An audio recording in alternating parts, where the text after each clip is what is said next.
Support for this podcast comes from the Central Valley Journalism Collaborative, connecting communities with the resources, infrastructure, and networks to ensure a vibrant local free press.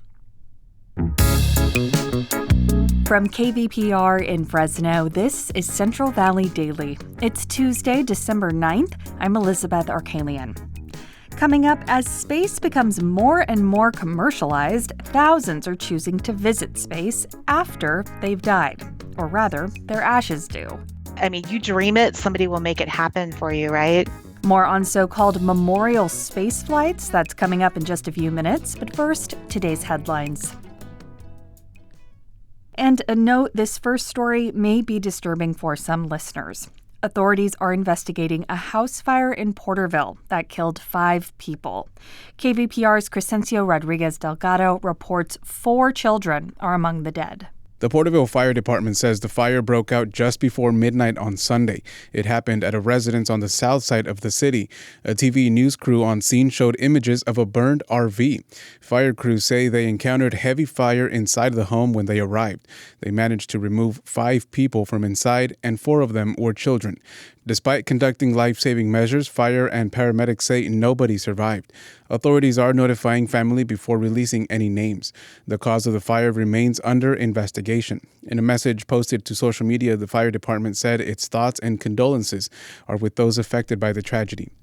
For KVPR News, I'm Crescencio Rodriguez Delgado. UC Merced announced its largest donation ever on Monday.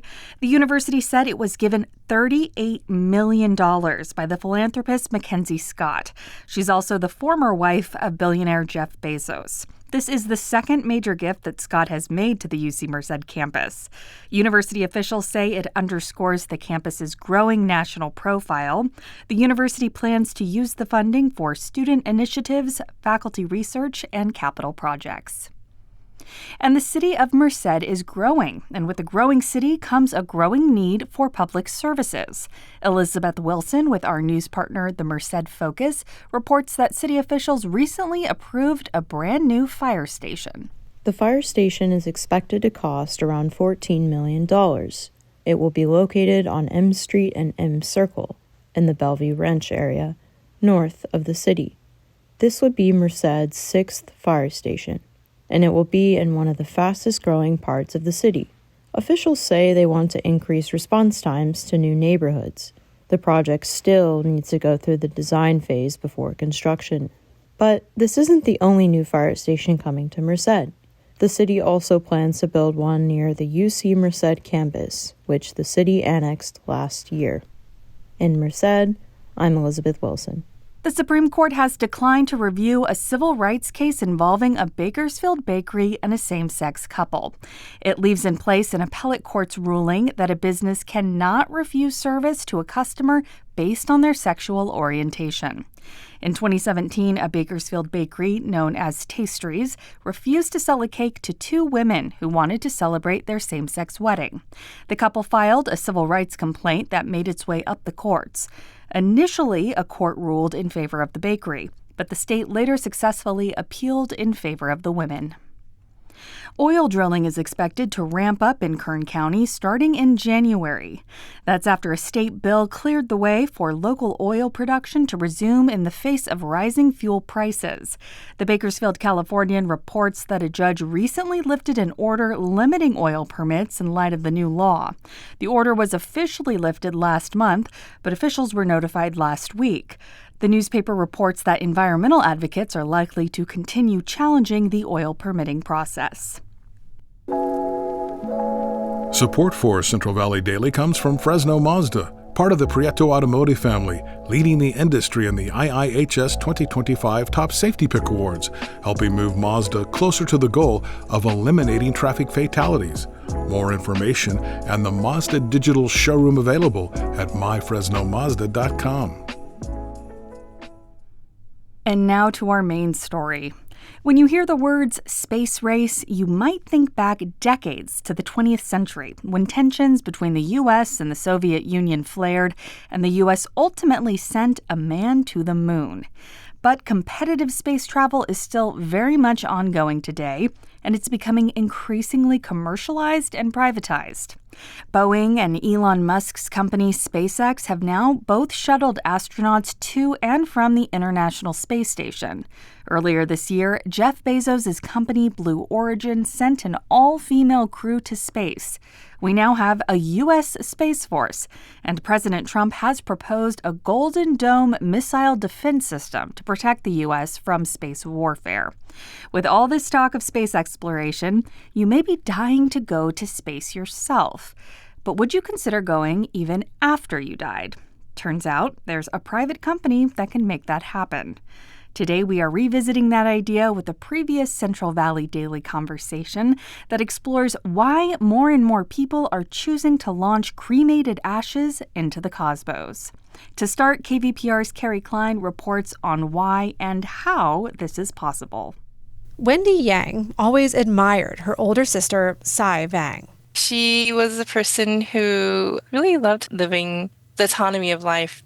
They grew up in Visalia in the San Joaquin Valley. As an adult, Sai lived in San Francisco, and when she wasn't working, she traveled to more than 40 countries. One of my most proudest accomplishments while traveling was climbing the Mount Everest. But in 2020, when Sai was just 43, she was diagnosed with cervical cancer.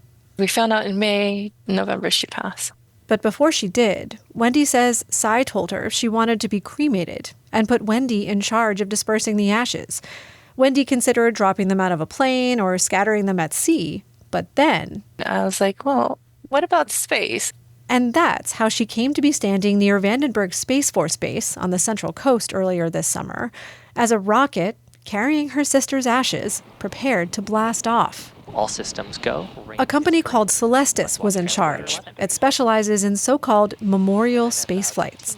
They packed less than a teaspoon of Sai's ashes into a tiny capsule the size of a watch battery.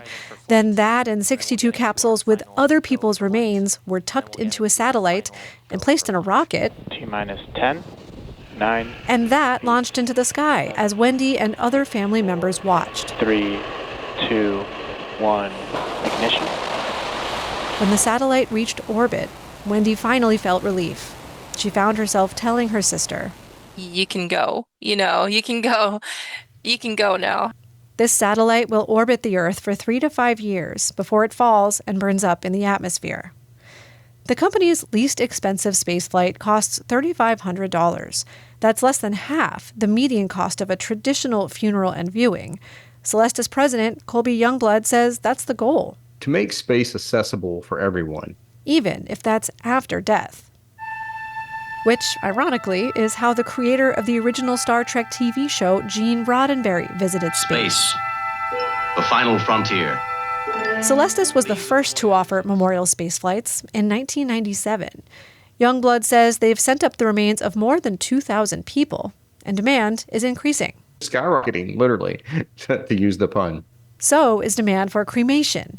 Barbara Kebis of the Cremation Association of North America says that's partly because Americans are becoming less religious and they move more. And so having a cemetery with generations of family members may be less critical and cremation may be more appealing. All that has sparked creativity in how people honor the remains. Kebis says encasing them in jewelry is popular. I know of an artist who incorporates the cremated remains into paint and can paint a portrait. Ashes can be packed into fireworks and even shotgun casings. Often a way to memorialize somebody is to go out on that first day of hunting season and include them in the hunt one last time.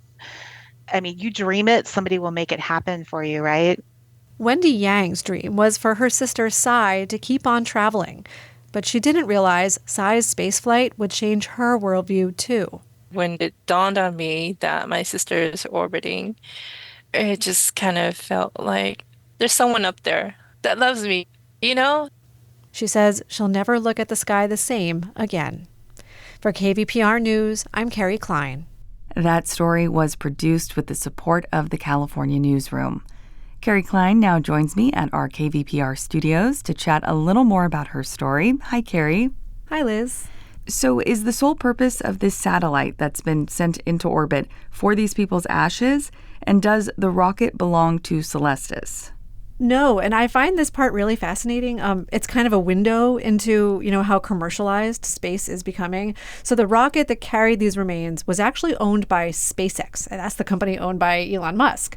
It was their rocket called Falcon 9, which launches a couple times a week, and companies can rent space on it to deliver their own stuff called payloads into orbit.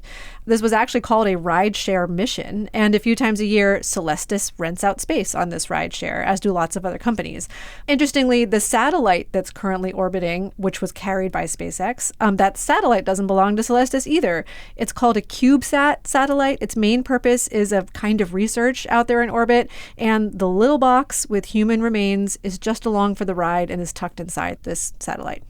Okay, you said that this is just one kind of spaceflight offered by Celestis. So what are the others and what's the cost look like? Yeah, well, so there are 4 different options offered by Celestis. This is kind of the middle of the range. The simplest option is a quick flight. It goes up a few miles into lower orbit and then back down. Families actually get those ashes back so they can say that their loved one has been to space and back. That one's $3,500. The mission that Sai Vang and those 62 others were on into orbit, that's $5,000 to get onto that flight.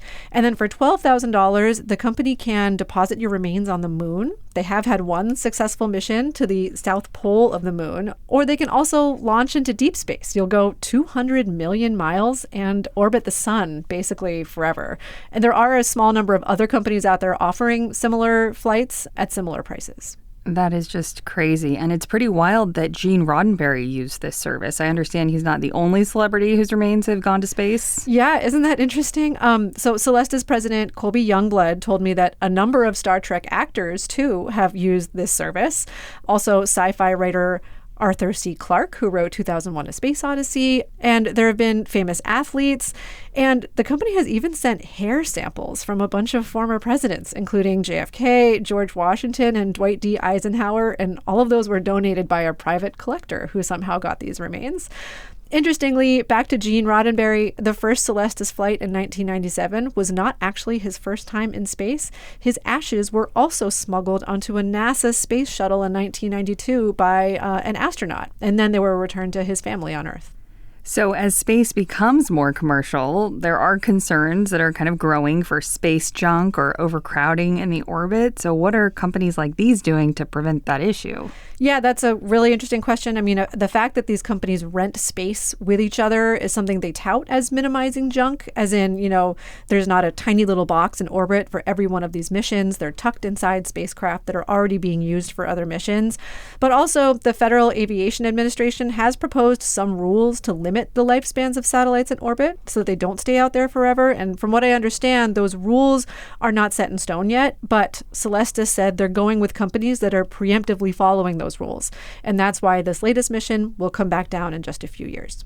KVPR Associate Editor Kerry Klein, thanks for joining me. Yeah, thank you, Liz. And that is today's show. Today's episode was produced by Kerry Klein, Jonathan Linden, and KVPR with support from the Central Valley Journalism Collaborative.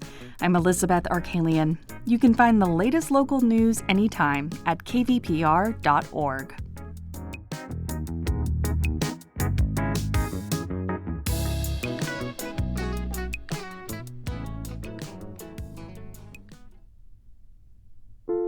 How does AI even work? Where does creativity come from? What's the secret to living longer?